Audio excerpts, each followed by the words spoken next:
ধরুন একটা ভিখারি, এক ফকির, ভিক্ষুক আপনার কাছে আইসা 50টা টাকা চাই। আপনার কাছে তখন 50 টাকা নাই। আপনি বললেন, এখন আমার কাছে টাকা নাই, তোমাকে দিতে পারলাম না,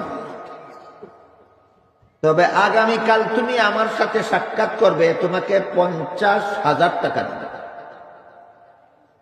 এক ভিখারিরে যদি কেউ কয় 50,000 টাকা দিব আগামীকাল, কি পরিমাণ বেজার হইব?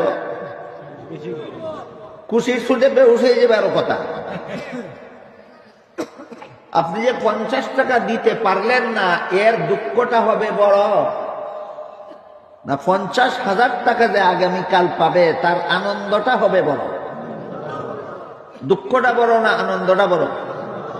ঠিক এরকম আল্লাহ যে বললেন জান্নাত থেকে বের হয়ে যাও, এটা একটা দুঃখের খবর। বলুন তো, মানুষ জাতি জান্নাত থেকে বের হয়ে যাবে, এটা মানুষের জন্য আনন্দের খবর না দুঃখের খবর? বাড়িয়ে যাইব কই?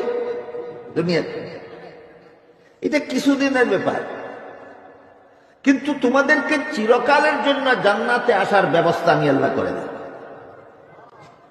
বাইর করে দেওয়াটা ছিল দুঃখের ব্যাপার, কিছুদিনের জন্য বাইর করে দেওয়াটা ছিল দুঃখের ব্যাপার, আর চিরকালের জন্য জান্নাত